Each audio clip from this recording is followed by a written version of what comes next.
L'idée de Donald Trump de créer une coalition pour aller libérer le détroit d'Ormuz est une idée mornée. Parce que tout simplement, tous les pays qui ont été cités par Trump ont fait une déclaration officielle pour dire « ça ne nous regarde pas. Cette coalition-là, on n'en fera pas partie ». La France a rejeté.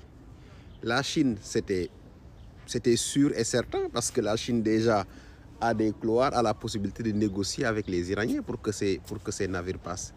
La Chine n'a aucune urgence devant elle pour obliger ou bien pour envoyer son armée se faire tuer là-bas. Le Japon a fait une déclaration pour dire lui aussi que s'il doit envoyer des soldats ou bien des bateaux pour des navires de guerre pour libérer le détroit d'Ormuz, ce ne sera pas sous l'ordre de Donald Trump. C'est le Japon même qui prendra ses responsabilités, prendre ses décisions, envoyer ses soldats. Ce qui veut dire que le Japon ne va pas envoyer.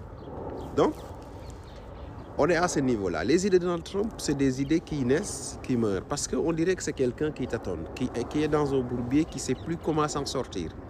À chaque fois, il dort, il se réveille. La première idée qui lui arrive à la tête, il fait une déclaration. Et pourquoi ces pays-là ont refusé en réalité? Parlons de la configuration du détroit d'Ormuz. L'étroitesse.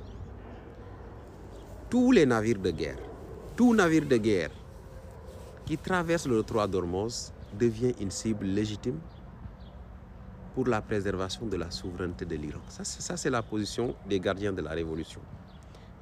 Et maintenant, deuxième élément, c'est que elle devient vulnérable automatiquement parce que et l'Iran n'a pas besoin d'envoyer là-bas des frégates ou bien des navires de guerre pour pouvoir combattre. Non. À partir du continent, l'Iran peut détruire n'importe quel porte-avions qui traverse la zone. Même avec des chars. Ils n'ont même pas besoin d'envoyer des drones parce que c'est une zone accessible. Très accessible et vous êtes à découvert facilement. L'Iran est une forteresse, des vallées, des montagnes, des falaises. Il est très facile de dissimuler un objet ou bien une arme, soit un lance-drone, lance-missile, quelque chose comme ça, et atteindre un bateau. Donc, tous les états-majors savent que leur navire de guerre qui va forcer le passage ne reviendra pas et n'arrivera pas à destination.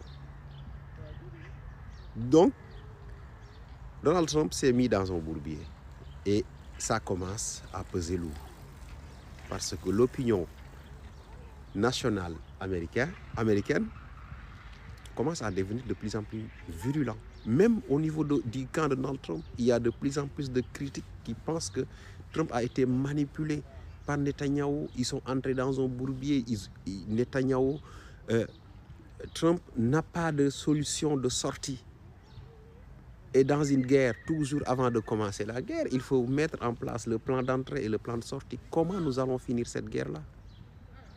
Mais aussi, il y a quelque chose que les Américains n'avaient pas pris en compte. Les Américains n'avaient pas cru qu'ils trouveraient sur leur chemin une telle résistance, une telle technologie capable de les tenir tête pendant aussi longtemps.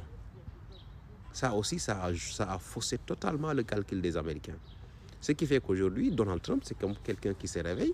Un jour, il te sort une idée. Cette idée-là devient morte le soir.